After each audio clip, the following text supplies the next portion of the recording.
I grew up in a family of farmers, and I was taught as a child what I suppose every farm kid gets is that they're there for our use. It's part of a natural cycle of birth and death, and they sustain us through that cycle. And I, of course, bought into it. I had to. It was just a matter of, being a farm kid. But there was something in the back of my mind that didn't make sense. It didn't feel right about it. Because we had pets too. We had dogs and cats. And I was very attached to my dogs. And it was like we were best buddies. Did everything together. But the farm animals were different. And it was okay to feel bad about it. My mom taught me that. It was okay to feel bad about animals, killing animals to eat. But don't let it show. You don't let it show. You keep it inside.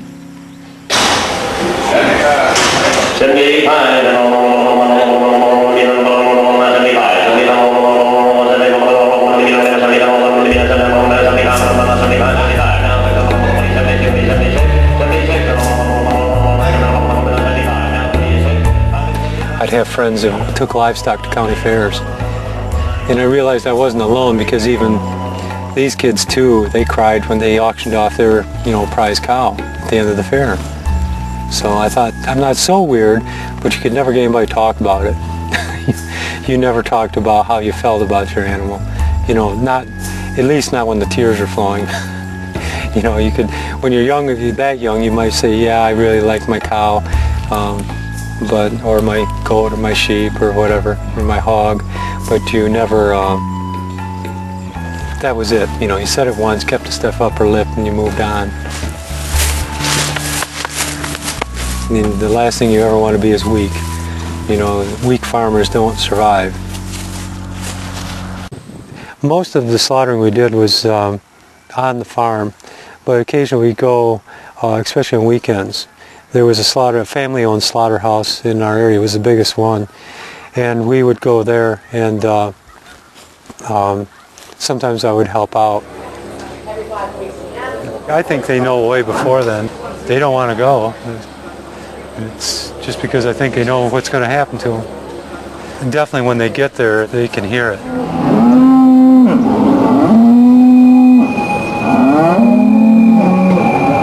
You hear the cows, they're bellowing and stuff when they go in.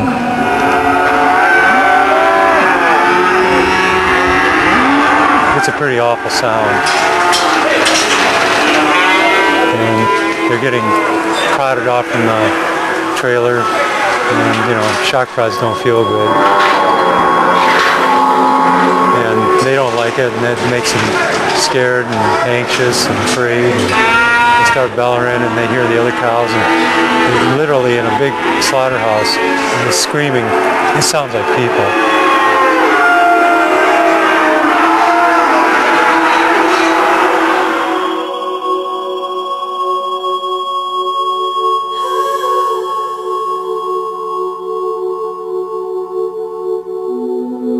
People ask me, how on earth could you have ever done that?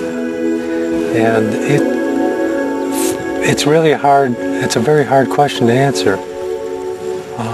How do you do it? How do you, kill an animal? How do you find it within yourself to kill it and butcher it? As time went by, you just realized that you needed to keep a certain amount of distance emotionally from the animals. So you trained yourself. It was a discipline like anything else, an emotional discipline. And I didn't break through that conditioning until I came to Farm Sanctuary. I have to admit, I thought a farm sanctuary, well, that's a pretty cool idea, but it's a pretty nuts idea. Because I thought, geez, you know how many millions of farm animals there are in this country? This really is a global issue. As has been referred to, farm animal abuse seems so huge, seems so untouchable. But the reality of it is, many people can make a decision to not support it. And so that's what... And right there on the spot, after I listened to Gene's talk, I said, I have to adopt a cow. And my wife says, why a cow? That's the most expensive animal. And I said, I just have to. And I didn't really know. I couldn't verbalize why at that moment. So we went out there, and I found him, and his name was Snickers. He came here with his mother. She was a dairy cow that had chronic mastitis. Anyway, they brought Rosie and Snickers here. And when I saw him, he wasn't very big, and he was kind of skittish. He wasn't used to being around people. But he finally came up to me, and I fed him some apples, and we kind of hit it off, and I thought, this is really cool. And of course, the other cows that have been here for a while, they're used to being petted, and I spent time with them, and I thought, this is great. And at that visit, I thought, this is not like any experience I've ever had on a farm or around cows. And it gave me something to think about. And it wasn't until a year later that it came back, and that's when it happened. All the cows were up in the barn, and Snickers was over in the far corner, and of course it's been about a year since I'd seen him. So I walk about halfway to him, and I look at him, and I say, Snickers, and I put out my arms, and it was unbelievable. He ran over to me, as much as a cow can run. He runs over to me, and he puts his head right in my chest. He just thumps me right in the chest with his forehead. And he just stands there leaning against me. And I just wrap my arms around his neck. And it was...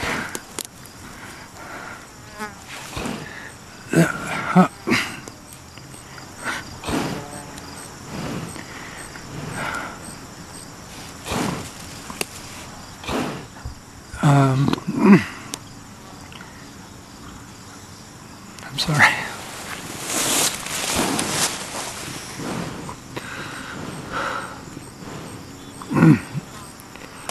I think that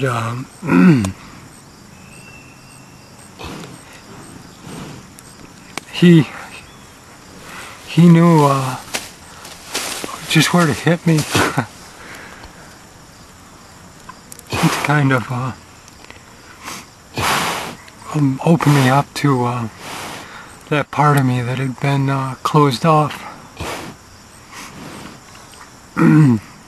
Because after he thumped me in the chest, it was like he hit me right in the heart.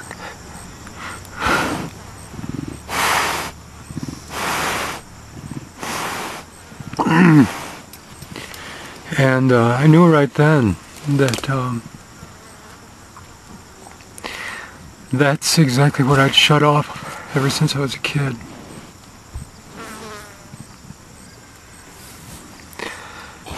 I had this image in my head. The image was this big light switch right here. And that light switch had been off. And when he bumped me in the chest and just stayed there, I realized that I had developed this capacity as a kid to either turn it on or off. I could turn it on for my dog. I could turn it on for